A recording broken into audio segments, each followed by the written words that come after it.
Au TEP, au Roumain, j'espère que vous allez bien. Excusez-moi, hein, je suis un peu de sortie là. En fait, je viens aborder aujourd'hui la question des chefs traditionnels, que je ne comprends pas trop. Parce que pour moi, il y a pas mal de contradictions en fait entre les chefs traditionnels que nous avons aujourd'hui et ce on nous vend comme histoire. Parce que si on repart en fait depuis l'Égypte, l'Égypte nous dit justement que les pharaons avaient le pouvoir politique, spirituel et militaire. Mais étrangement, chaque fois que je demande aux chefs traditionnels pourquoi est-ce que les chefs traditionnels en fait n'entrent pas en politique et ne font pas de la politique, ils m'envoient toujours l'argument qui consiste à dire que les ancêtres ne sont pas pour ça, les ancêtres n'entrent pas en matière. Eux, ils s'occupent uniquement du côté traditionnel, du côté spirituel, de nous protéger spirituellement. Mais du coup, pourquoi le pharaon avait donc des pouvoirs en fait mystiques et politiques? Pourquoi cet aspect politique de la spiritualité, en fait, elle n'est pas mise en avant, beaucoup plus mise en avant? C'est une question que je me pose et c'est une question que je vous pose.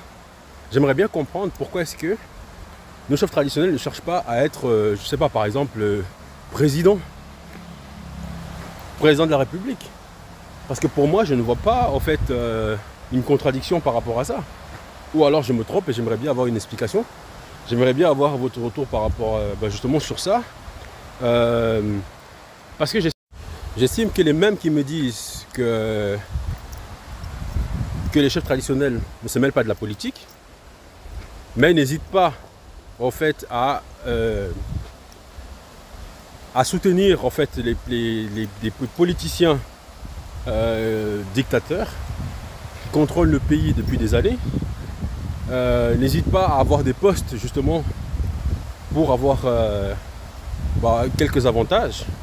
Du coup, finalement, j'ai envie de poser la question, mais ils font la politique, vous faites de la politique ou vous en faites pas? Parce que finalement, je comprends pas trop en fait. J'aimerais bien comprendre. Parce que moi je pense que ce côté politique nous manque énormément, manque à notre lutte, manque à notre libération, manque au mouvement que nous essayons d'impulser pour justement cette libération en fait de notre communauté. Donc j'aimerais bien, je ne vais pas faire long, mais c'est une question que je pose en fait à tout le monde et que j'aimerais bien avoir une réponse. En fait de tout le monde. Je vais développer.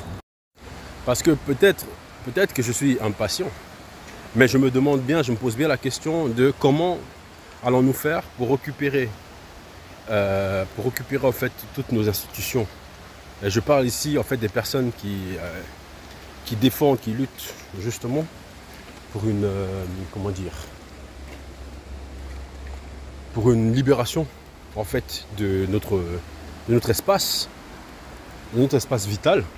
J'aimerais bien savoir comment nous allons faire, parce que la plupart justement de nos anciens nous répondent que les choses vont arriver de même, les choses vont bientôt changer. Oui, mais concrètement,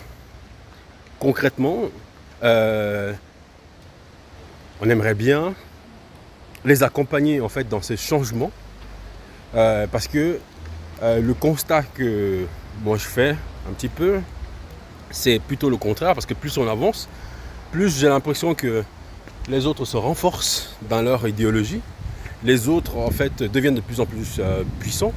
Je me rappelle que quand je suis entré dans le mouvement en fait il y a quelques années, il y a plus de 10 ans, il y avait, si je ne me trompe pas, 2 milliards en fait de chrétiens. Il y avait 1,5 milliard de musulmans dans le monde. Aujourd'hui, en fait, il y a plus de 2 milliards de musulmans. Et je pense qu'il y a plus de, 2 milliards 300 millions de chrétiens. Donc j'aimerais bien savoir comment Est-ce qu'on avance? Est-ce que nous reculons? Et comment cette libération va concrètement se faire? J'aimerais bien, hein, j'aimerais bien vraiment qu'on me l'explique. J'aimerais bien qu'on puisse expliquer en fait ça en fait à toute la communauté, parce que c'est pas très clair. Parce que je vois ici en fait nos institutions spirituelles sont souillées tous les jours par des personnes qui achètent en fait les postes, des postes de chef traditionnel, parce qu'apparemment aujourd'hui on peut acheter un poste de chef traditionnel. Nous voyons beaucoup de ministres dans nos pays qui achètent des postes de chef traditionnel, parce qu'il y a des pays par exemple où quasiment tous les ministres en fait sont chefs traditionnels. Mais ils ne travaillent pas pour l'intérêt en fait des peuples, mais ils n'ont aucune conséquence derrière. Du coup en fait ça décrédibilise en fait notre mouvement, ça décrédibilise notre spiritualité, parce que comment tu vas l'expliquer à une personne que notre spiritualité elle ne tolère pas en fait certaines l'incohérence. Si tu poses en fait un acte contraire en fait aux lois de la nature, en fait tu les payes cash. Mais quand ces gens-là peuvent acheter des postes et que derrière ils n'ont pas de retour, moi je sais pourquoi ils n'ont pas de retour, mais est-ce que tout le monde sait, tout le monde est au courant de la raison pour laquelle justement ils n'ont pas justement de retour des ancêtres? Non, je ne pense pas. Du coup, comment on fait pour changer ça? Comment on fait pour expliquer cela? Parce que je suis désolé de vous le dire, mais je pense que y a des choses à mettre au clair. Alors, excusez-moi, je suis dehors, je sors du sport. Donc, je vais vous dire au TEP. Et je vous attends en commentaire.